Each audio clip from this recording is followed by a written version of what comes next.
Vice-Chancellor, I have the honour of presenting Sir Jonathan Van-Tam for his honorary degree. I have the honour of presenting our honorary graduate, Sir Jonathan Stafford Nguyen Van-Tam. Sir Jonathan is a medical professional specialising in influenza, including its epidemiology, transmission, vaccinology, antiviral drugs, and pandemic preparedness.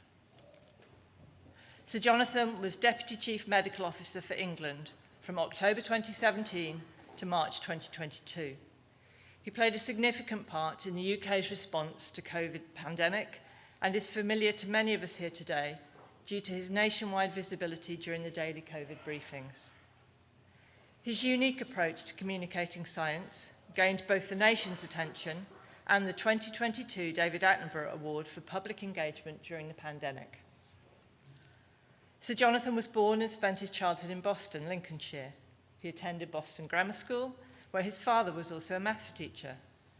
On finishing at the school, he went to the University of Nottingham to study medicine, graduating in 1987 with a bachelor's degree in medical sciences and maintaining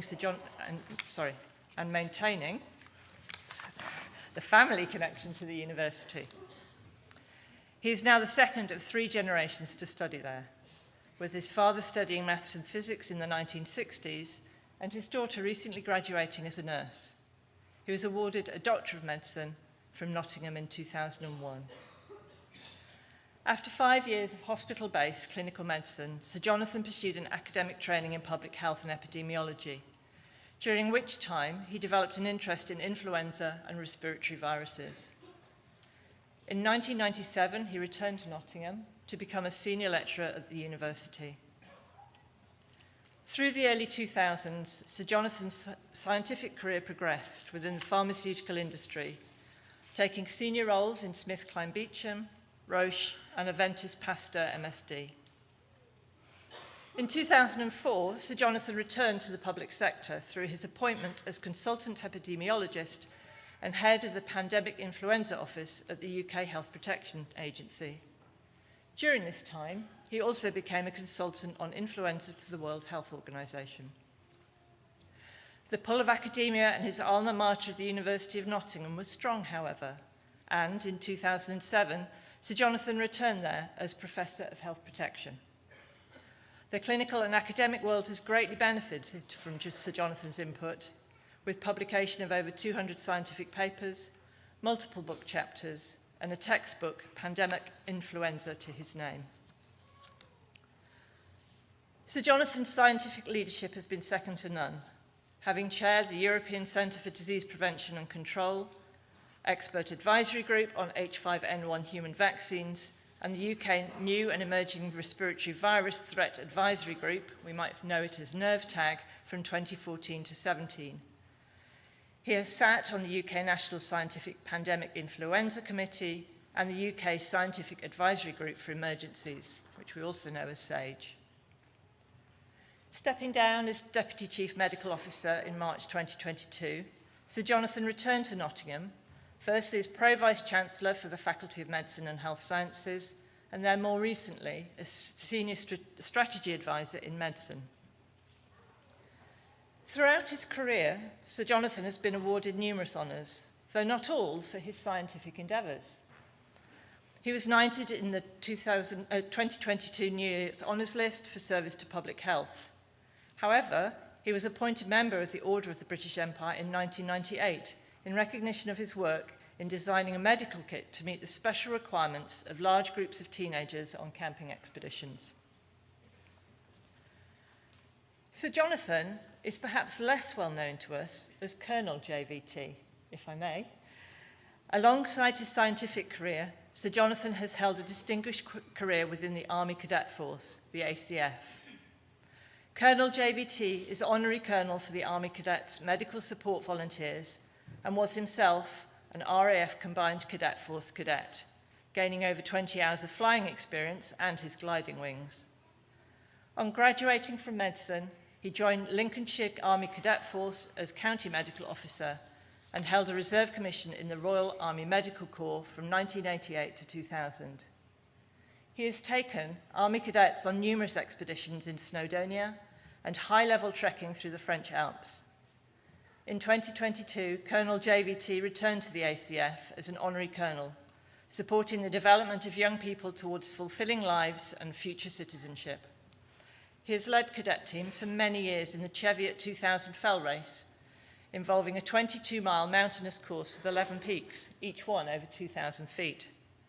Sir Jonathan, it could be said, is the living embodiment of the ACF's motto, inspire to achieve. Throughout his career, Sir Jonathan has maintained strong links to his hometown. In 2021, he was awarded the Honorary Freedom of the Borough of Boston, the highest honour the town can bestow. It is an accolade that allows him, among other things, to drive his sheep over the town bridge and into Boston's marketplace. He is Vice Chair of Trustees at his former school, Boston Grammar, and he is an avid supporter of Boston United Football Club, stalwarts of the National League North. Won 3-0 on Saturday, I believe. Vice-Chancellor and President, Sir Jonathan's significant scientific career has spanned the NHS, academia, the Public Health Laboratory Service, the Health Protection Agency, Public Health England, and the World Health Organization, the pharmaceutical and vaccine industries, and, of course, extensive exposure to central government. Throughout, he has demonstrated a long-standing commitment to citizenship, particularly investing his time to support the development of young people, our next generation. It is with great pleasure, therefore, that I present to you Professor Sir Jonathan Van-Tam for the degree of Doctor of the University, honoris causa.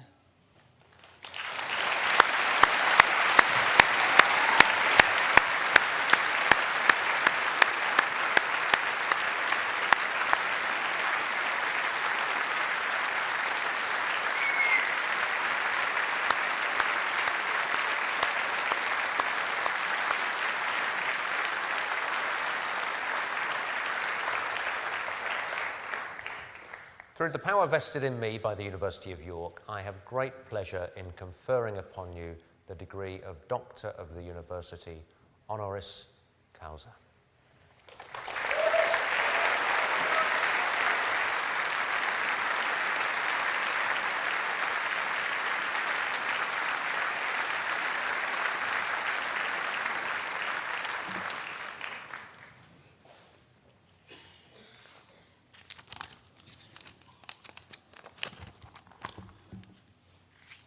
Vice-Chancellor, distinguished guests, graduates and graduands, parents, families and friends. First of all, Professor Fleming, thank you very much for the most generous oration. And Stuart Bray, I believe, I like your tie. On the end there. Whenever and wherever one attends a graduation and celebration ceremony to university, it is always a warm and uplifting occasion. It celebrates the end of your period of study and the achievement of a goal for you, the students. But almost as importantly, it's a chance to recognise the hard work and the dedication of the academic staff, the technicians and the supporting role personnel in getting students through their university journey. And often, as has been said many times before, these ceremonies also mark the opening of a new chapter in life, sometimes personal, sometimes professional, and sometimes both. Now, today is a very special ceremony for you. I'm really delighted to share it with so many future biomedical scientists, healthcare workers, and public health practitioners. I really feel profoundly honoured to share the day with you, and I thank the University of York for the bestowal of this honorary doctoral degree. There is actually a special connection for me with the University of York, because one of your senior lecturers actually began their academic life as my MPH student in Nottingham. And in addition, a great many of the biomathematical modelers that helped us get through the pandemic crisis have at some point in their careers been connected to this university. I'm absolutely sure that you're going to look back on your time here as an amazing period of life. You will have learned a very great deal here, but as important as the kind of acquisition of those facts and those skills and the knowledge is hopefully that the university's experience as a whole has transformed you into learning individuals. And by that, I mean that somewhere there's now a fire burning inside you that will make you always curious, make you always want to learn that bit more as you go through life. And most importantly, and you can't predict who it's going to apply to, be ready when the moment comes to stand up and be counted in using your education to make the world a better place. Now, when I realised later on in my career that I might be interested in a leadership role, it was back in 2016 in fact, I decided to become a student one last time, and I enrolled on a master's degree in leadership and management, and all went very well indeed for the first year.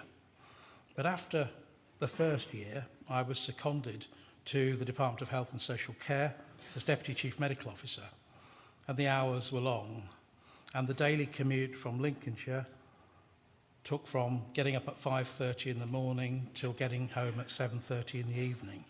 It was pretty arduous, and studying became very difficult, and I did actually suspend my studies, and I really didn't know when I could return to them.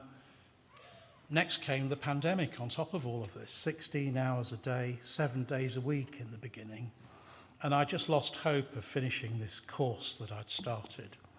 And in early 2022, when I finally stepped down from the government position, I was truly exhausted, and I very reluctantly and very regretfully handed in my resignation, my withdrawal from the course. But thanks to academic staff who really kind of back you all the way, they backed me and they insisted that I do one more module. And if I could do that, I could then complete a postgraduate certificate. So I was very glad to see some people receiving postgraduate certificates today, because I got my final one, and I actually went through a graduation ceremony sitting where you are last year for probably the last time. And although it was my last degree, it was probably my hardest one of all, and the one that meant perhaps the most to me because of how difficult it had been to finish the course. The point I'm really making is that you're never too old to learn something new, and you need now to keep learning the whole of your lives. So thank you once again for the honour of the award today. I hope you and your families and friends all have a wonderful and memorable day, as I am doing.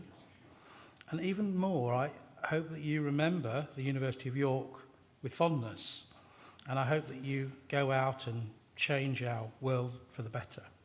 So really, I want to say to you, get out there and make sure you live a good life. A life, that's good in terms of your enjoyment, but good in terms of your effort, and good in terms of your service to other people. So live a good life. Live one that you and your loved ones are going to be proud of in years to come. And finally, once again, many congratulations indeed.